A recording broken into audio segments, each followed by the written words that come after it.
नमस्कार, मी सोनाली गंभीरे यूट्यूब चॅनलमध्ये तुमचं स्वागत आहे.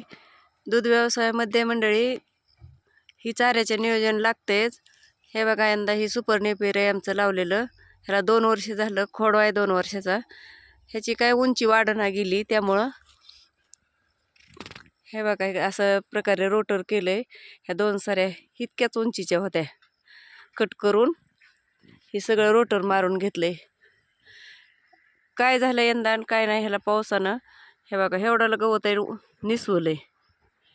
विघ्न पडलंय का अति पावसानं परिणाम झाला ह्याच्यावर काय माहिती. आणि इकडं ऊस आहे बघा,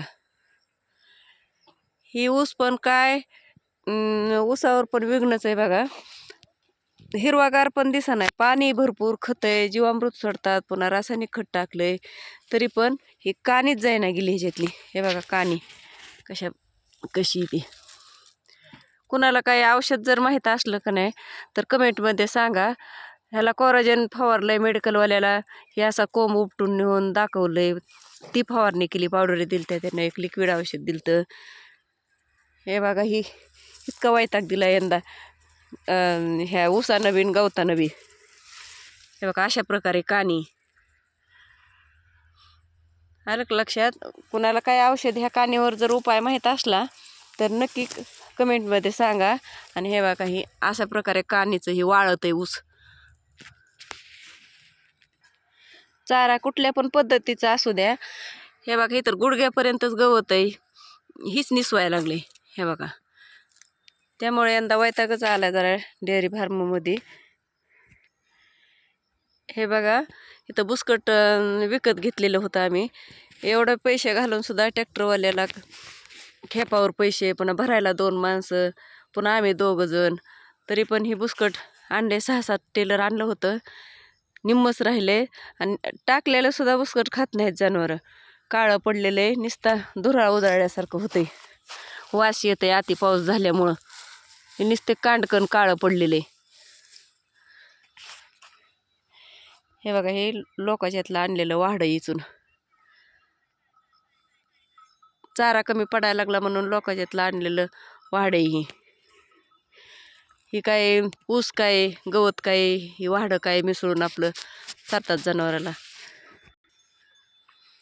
जसं आम्ही दूध व्यवसायात आहेत तसं कधीच आम्हाला चाऱ्याची कमतरता भासली नाही ह्या वर्षीसारखी. ही वर्ष 2025 एवढं जड गेलंय जनावरांसाठी. पावसाळ्यात तर तितकीच बेजारी झाली, आणि पाऊस उघडून सुद्धा आता तितकीच बेजारी.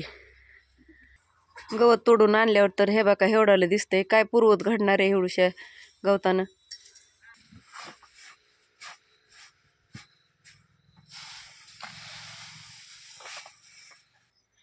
हे बघा असा नुसता पाला होतोय गवताचा. गवत वाढलेलं नाही, ऊस वाढलेला नाही, त्यामुळं ही अशी नुसत्या पाल्याची कुट्टी तयार होती.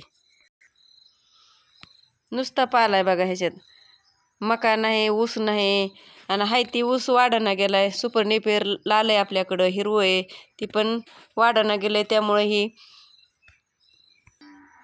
वाढ गवत आणि ती बारका बारका ऊस ह्यात मिसळून टाकलेला आहे. काय टायगर वाटातच झोपला बाबा. हे बघा गाय तर बुसकट खात नाहीत, कशा तुडवित्यात.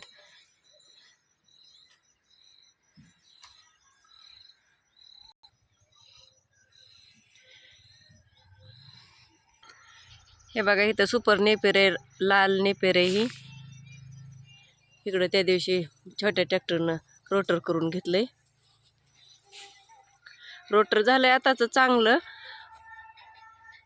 आता खताचा डोस देऊन काय जीवामृत देऊन जरा वाढलं तर वाढलं, नाहीतर मोडून टाकावं म्हणतावं यंदा. नवीन आगोटीला दुसरं लावता येईल. अति पावसामुळं जर नुकसान झालंय सगळं, वाढना गेलेत गवत.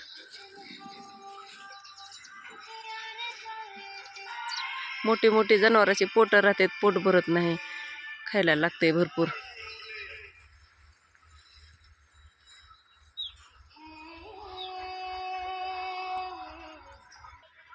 हे बघा मुरगास घेतला होता आम्ही विकत, 7,500 रुपये टन. निम्मा राहिलाय आता, निम्मा संपलाय.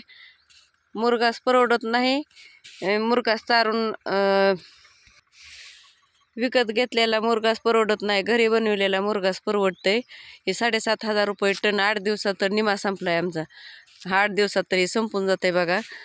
लय अवघड आहे. दाराचा टाइम झालेला आहे मंडळी आता.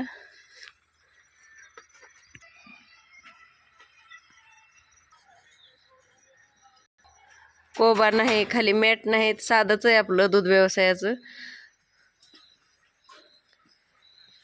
आता ही खाण्याचा प्रॉब्लेम आहे म्हणून 2 जवळ आलेल्या गायी विकल्यात.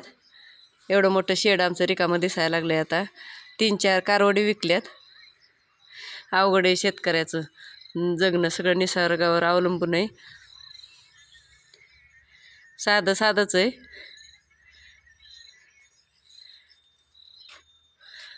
ह्या इकडं कोंबड्याची पलीकडे भांडी दिसतात. पहिल्या अगोदर आम्ही कोंबड्या केलेल्या होत्या पलीकडल्या 10 फुटामध्ये. इकडं रिकामच आहे बघा. ह्या 10 फुटाचा असा एक खप्पा तयार केलेला होता, त्याच्यात कोंबड्या होत्या. काय कोंबड्याचा बी मरणाची त्या खाद्याला महागाई, त्यामुळे ते पण परवडत नाही म्हणून आपलं बंद केलं. आपलं दुधाचा व्यवसाय चांगला आहे.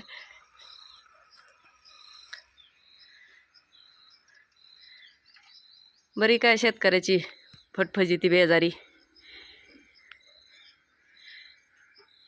बाय.